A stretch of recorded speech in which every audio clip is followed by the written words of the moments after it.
সাল ২০২৪ পাকিস্তানের বিপক্ষে রাওয়ালপিন্ডিতে টেস্ট ম্যাচ চলছে। বাংলাদেশ আগে ব্যাট করছে। টিভি ওপেন করার পর অর্থাৎ রিমোট দিয়ে আপনি যখন টিভিটা ওপেন করেছিলেন ম্যাচের কি অবস্থা দেখার জন্য আপনি কি দেখেছিলেন? আমি ওপেন করে দেখি যে বাংলাদেশের ৬ উইকেট নেই।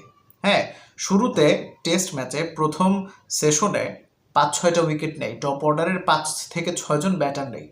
ক্রিজে আছেন লিটন কুমার দাস এবং মেহেদী হাসান মিরাজ। মেহেদী হাসান মিরাজ মূলত ৭-৮-এ ব্যাট করতে নামেন টেস্টে এবং লিটন কুমার দাস একটু নিচের দিকে ব্যাট করেন লোয়ার মিডল অর্ডারে। সেই ম্যাচে বাংলাদেশ জিতে ফিরেছে এবং জয়ের নায়ক ডেফিনেটলি লিটন কুমার দাস এবং মিরাজেরও অবদান আছে।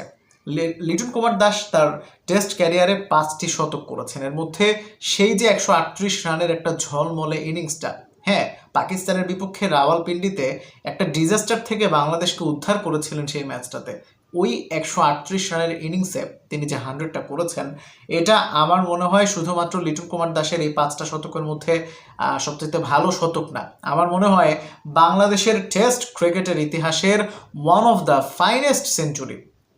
এটা বাংলাদেশের টেস্ট ক্রিকেটের ইতিহাসে যদি ৫টা সেরা সেঞ্চুরি থাকে তার মধ্যে ডেফিনেটলি এটা একটা, আমার পারসেপশন অন্তত তাই বলে। আপনার কাছে কোনটা মনে হয় বাংলাদেশের টেস্ট ক্রিকেটের ইতিহাসে সবচেয়ে সেরা সেঞ্চুরি? তো অবশ্যই কমেন্ট করবেন। ইন দ্য মিন টাইম আরেকটা বিষয় জানাবেন, কিছু সেঞ্চুরির চাইতেও কিছু ইনিংস বেটার, যেমন অস্ট্রেলিয়ার বিপক্ষে যেই সিরিজে বাংলাদেশ জিতেছে হোমে, আমি ভুল না করে থাকলে তামিম ইকবাল সেই ম্যাচে সেঞ্চুরি করেননি, তবে ৮০ বা ৯০ রানের একটা ইনিংস খেলেছিলেন। সেই ইনিংসটা one of the finest innings আমার মতে। তামিম ইকবালের ক্যারিয়ারেরও একটা ভালো ইনিংস, যদিও লর্ডসের সেই সেঞ্চুরিটা আজীবন চোখে লেগে থাকবে। Anyways, thanks for watching. আসসালামু আলাইকুম।